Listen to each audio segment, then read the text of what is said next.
प्रभु श्री राम जी की जय हो। काकभुशुंडी जी के चरणों में प्रेम सहित सिर नवाकर और हृदय में श्री रघुवीर को धारण करके धीर बुद्धि करुण जी वैकुंठ को चले गए।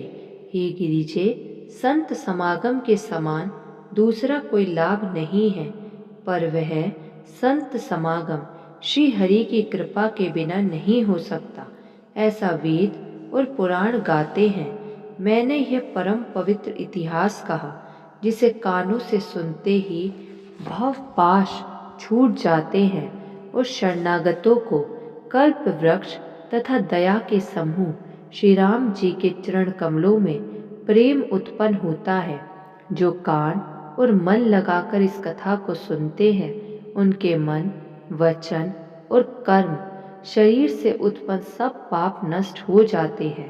तीर्थ यात्रा आदि बहुत से साधन, योग्य, वैराग्य, योग और ज्ञान में निपुणता, अनेकों प्रकार के कर्म, धर्म, व्रत और दान, अनेकों संयम, दम, जप, तप और यज्ञ, प्राणियों पर दया, ब्राह्मण और गुरु की सेवा, विद्या, विनय और विवेक की पढ़ाई, जहाँ तक वेदों ने साधन बतलाए हैं, हे भवानी, उन सब का फल श्री हरि की भक्ति ही है।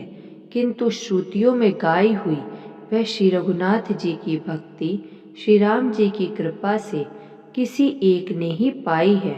किंतु जो मनुष्य विश्वास मानकर यह कथा निरंतर सुनते हैं, वे बिना ही परिश्रम उस मुनि दुर्लभ हरि भक्ति को प्राप्त कर लेते हैं।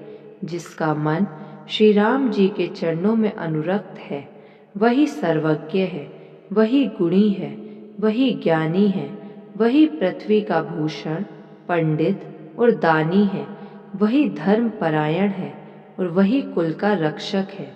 जो छल छोड़कर श्री रघुवीर का भजन करता है, वही नीति में निपुण है, वही परम बुद्धिमान है।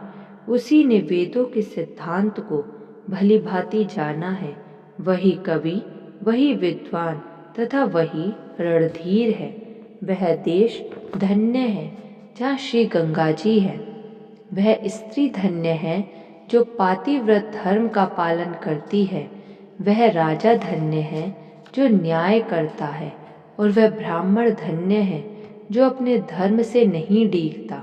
वह धन धन्य है जिसकी पहली गति होती है, जो दान देने में व्यय होता है। वही बुद्धि धन्य और परिपक्व है जो पुण्य में लगी हुई है। वही घड़ी धन्य है जब सत्संग हो, और वही जन्म धन्य है जिसमें ब्राह्मण की अखंड भक्ति हो। हे उमा, सुनो, वह कुल धन्य है, संसार भर के लिए पूज्य है और परम पवित्र है, जिसमें श्री रघुवीर परायण विनम्र पुरुष उत्पन्न हो। मैंने अपनी बुद्धि के अनुसार यह कथा कही, यद्यपि पहले इसको छिपाकर रखा था। जब तुम्हारे मन में प्रेम की अधिकता देखी, तब मैंने श्री रघुनाथ जी की यह कथा तुमको सुनाई।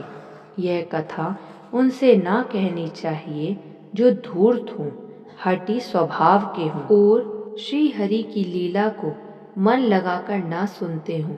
लोभी, क्रोधी और कामी को, जो चराचर के स्वामी श्री राम जी को नहीं भजते, उन्हें यह कथा नहीं कहनी चाहिए। ब्राह्मणों के द्रोही को, यदि वह इंद्र के समान ऐश्वर्यवान राजा भी हो, तब भी यह कथा कभी नहीं सुनानी चाहिए। श्री राम जी की कथा के अधिकारी वे ही हैं जिनको सत्संगति अत्यंत प्रिय है, जिनकी गुरु के चरणों में प्रीति है, जो नीति परायण है और ब्राह्मणों के सेवक हैं।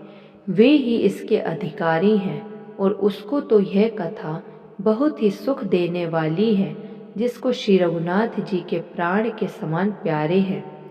जो श्री राम जी के चरणों में प्रेम चाहता हो या मोक्ष पद चाहता हो, वह इस कथा रूपी अमृत को प्रेम पूर्वक अपने कान रूपी दोनों से पिए।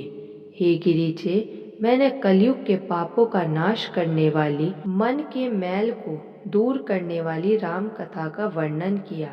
यह राम कथा जन्म मरण रूपी रोग के लिए संजीवनी जड़ी है।